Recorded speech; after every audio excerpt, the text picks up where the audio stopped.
What's up guys? So, naturuan ko po kayo ng interior angle at saka exterior angle. Okay. Tanggalin na po natin ito. Okay. So, ano nga bang interior angle? So, ang interior angle po ay yung angle na nasa loob na nasa loob po ng isang shape. So, ganito po pwede maging itsura niyan. Ayan. Ganyan po. Ganyan. Nasa loob po yung mga angles.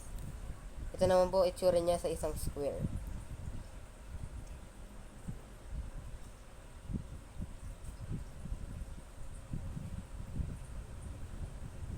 Okay. So, ayan po yung mga interior angles nasa loob.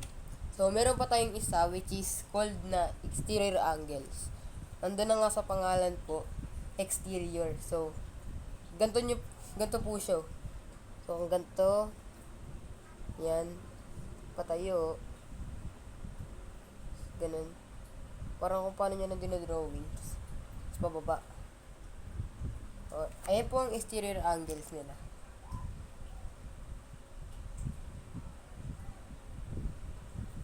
So, syempre, tanong natin, paano po mahanap yung mga sum ng mga angles nila, di ba?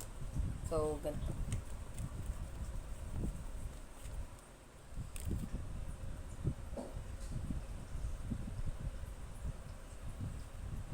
So, meron po tayong formula which is ito po. Ito po ang ating formula.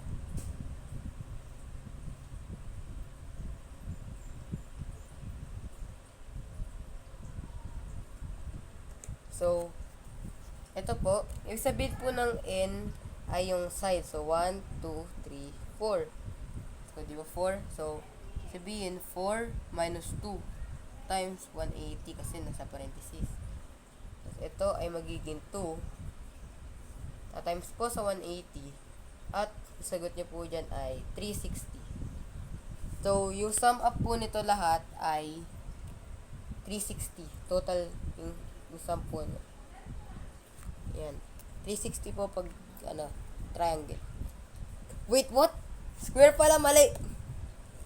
My goodness. Okay. So, paano po natin mahanap yung mga interior angles, diba? So, ayan.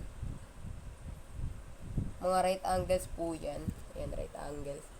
Siyempre, diba, pag right angles, 90 degrees sila. Measure ka agad 90 degrees.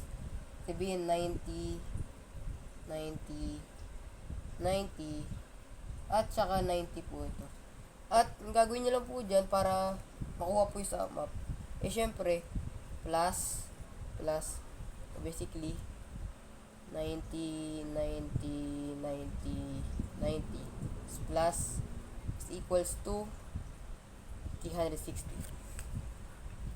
Ito pa po examples.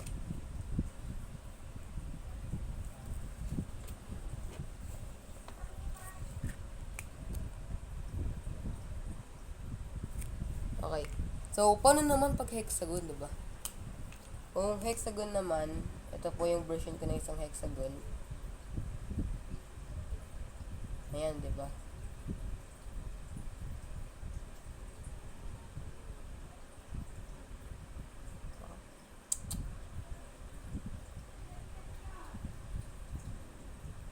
Yan, hexagon po. So, paano mahanap yan? Paano yung mahanap yung sum ng mga angles, di ba? So, gamitin po natin ang ating formula once again. So, kung naalala nyo po, yung n ay yung mga sides. So, 1, 2, 3, 4, 5, 6. 6 yung sides ng isang hexagon. So, 6 minus 2, 6 po yan, times 180 equals, so, ito po ay 4, tapos 180 equals, kasi times niya po. So, ganito.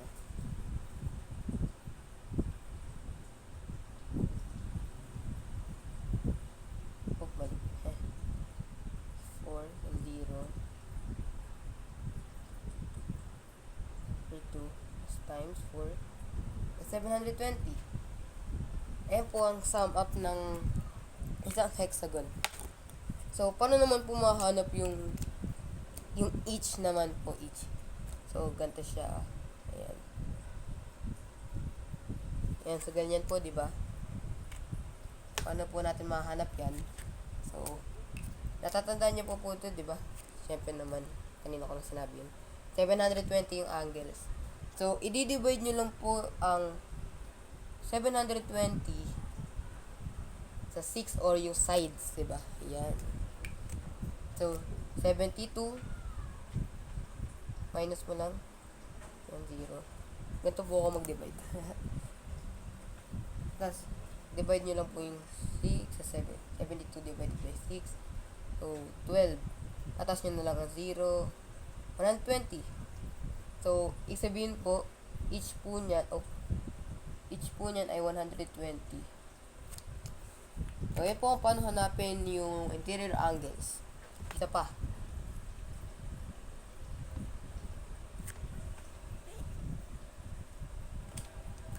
Paano naman pag isang pentagon, di ba? Pentagon. Ayan, pentagon. Pangat sa side. So, ako. Ayan. So, paano mahanap? Ganyan. Paano po natin mahanap yung mga sum? So, gamitin naman natin ulit yung formula para mahanap yung sum ng mga angles. So, n 1, 2, 3, 4, 5.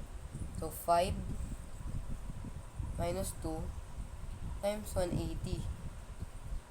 So, ito magiging 3. Ito, times nyo lang sa 180 equals 540. So, paano ulit natin makahanap yan? Siyempre, i-divide nyo po si 540. Yan, 5 will make radius. Yan, divided by 5. So,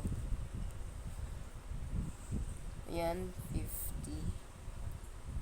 is 4 to 10.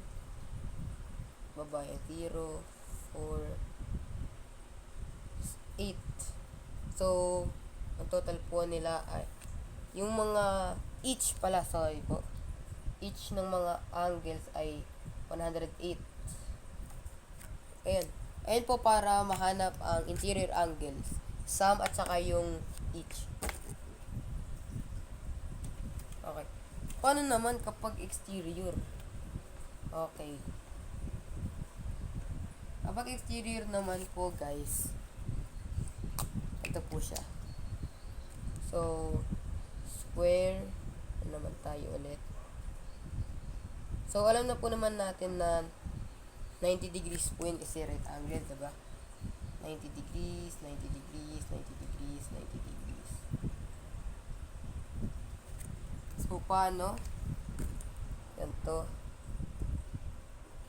So, ang gagawin nyo na po dyan ay ima-minus nyo po ito. Ima-minus nyo po yung 180 kasi po straight line. Kasi po straight line po siya sa 90 sa interior. So, basically, ano lang siya? Exterior minus interior angles. So, ganun. So, what is 190 degrees sa 90 degrees? Minus yun. So, 90, diba? 90. Ganun ulit. So, may 180 minus 90. 90 ulit. So, hanggang ganun po yun. Diyan. Minus nyo lang. Exterior angles minus interior angles lang talaga. Interior angles. Para makuha po ang exterior angle. So, ganyan. Tandaan nyo po lagi, ang exterior angles ay laging nasa sum up ng 360. kung mas mababa or mas mataas yun, mali po yung exterior angles o mali po yung nagawa nyo. Okay. So, by this, I guess na alam nyo na po ata ang interior, exterior nyo, sum, yung each, kung paano nyo na po kunin. Tapos, ito naman,